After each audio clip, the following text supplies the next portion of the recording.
अंदाज अपना अपना, वाद विवाद। बाल दोस्तों, अब हम एक प्रसंग सुनेंगे। उसके बाद आपको एक प्रश्न पूछा जाएगा। हमें ध्यान से सुनिए और दिमाग का उपयोग कीजिए। आइए दिमागी दौड़ शुरू करते हैं। दिमागी दौड़। भावेश भाई वकील हैं। वह अपनी पत्नी लीना और पुत्र व्रज के साथ सूरत में रहते हैं। छोटा परिवार सुख का आधार होता है। उनका जीवन भी खुशहाल था। एक बार दीपावली की छुट्टियों में वे तीनों अंबाजी गए। 4 दिन बाद वापस आकर देखा तो चौंक गए। उन्होंने देखा कि घर के बाहर जो बगीचा है उसके पेड़ पौधों के कई फूल पत्ते झड़ गए हैं। घर के अंदर जाकर देखा तो पूरा कमरा धूल से खराब हो गया था। दीवार पर की लीना और व्रज की तस्वीरें भी नीचे गिर गई थी और टूट गई थी। नन्हे मुन्ने बच्चों, ऐसा क्यों हुआ होगा? वे समझ नहीं पाए। आप बड़े अक्लमंद हैं, आप ही उन्हें बताइए। परेश भाई किसान है। उनकी पत्नी हीरल बहन नर्स है।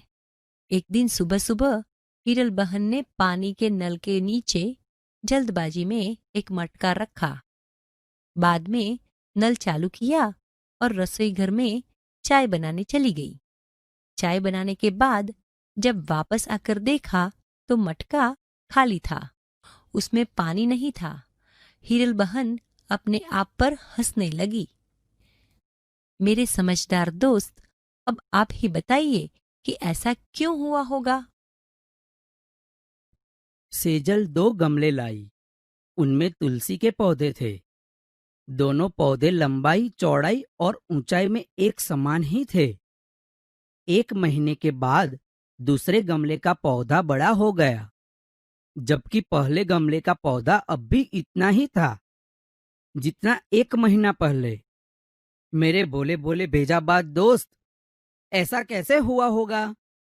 आप ही बताइए। तर्क की लगाम, कल्पना के घोड़े। आप साइकिल पर स्कूल जा रहे हैं। रास्ते में देखा तो एक आदमी हाथ हिलाकर आपको रुकने का इशारा कर रहा था। आप रुके। उसने कहा कि बगल वाले गांव में मेरा जाना जरूरी है। आपने उस आदमी को साइकिल पर बिठाया और पास वाले गांव तक पहुंचाया। वहां जाकर आपको पता चला कि वहां एक जादूगर का कार्यक्रम होने वाला है और वह आदमी उसका सहायक है। उस आदमी ने आपको जादू के खेल देखने का अनुरोध किया, पर पाठशाला पहुंचने में देरी हो जाएगी, यह सोचकर आपने मना कर दिया। उस आदमी ने सारी बात जादूगर को बताई। जादूगर ने खुश होकर आपको एक करामाती चश्मे दिए और कहा कि इसे पहनने से तुम सबको देख पाओगे और कुछ भी कर पाओगे। तुम्हें कोई देख नहीं पाएगा। इसका असर 1 हफ्ते तक रहेगा। आप चश्मा लेकर वापस अपने गांव की पाठशाला में आए। वहां से घर गए। दूसरे रोज नहा धोकर आईने के सामने आपने चश्मे पहने। आईने में देखा तो सचमुच आप गायब हो चुके थे। अब आप हमें बताइए कि आप कहां-कहां जाएंगे और क्या-क्या करेंगे। पूरे दिन की पढ़ाई और खेल कूद के बाद रात को आपकी आंख लग गई। नींद में आपने एक सपना देखा। आप घूमते घूमते बहुत दूर निकल गए। आप नदी पहाड़ों के अद्भुत सौंदर्य में लीन हो गए। आपको पता भी ना चला और आप चलते चलते जंगल में पहुंच गए। यकायक आपके सामने एक शेर आ गया। शेर को देखकर आपको होश आया। आप घबरा गए। मारे डर के आंखें बंद कर दी। आपने ईश्वर को याद किया और कहा, काश मेरे पास पंछी की तरह पंख होते तो। तभी चमत्कार हुआ और आपके हाथ की जगह पंख उग आए। आप उड़कर वापस घर आए। आप बड़े खुश थे। जान भी बची और पंख भी मिल गए।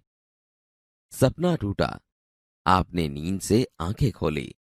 आपने पाया कि आपको हकीकत में हाथों की जगह पंख मिल गए हैं। मेरे परिंदे दोस्त, अब बताइए कि आप कहाँ कहाँ जाएंगे और क्या क्या देखेंगे। इस बार आपकी मजेदार और अनोखी कसौटी होने वाली है।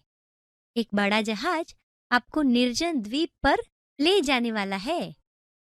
वहां केवल मिट्टी, कंकड़ पत्थर, पहाड़ और समुद्री पानी ही है।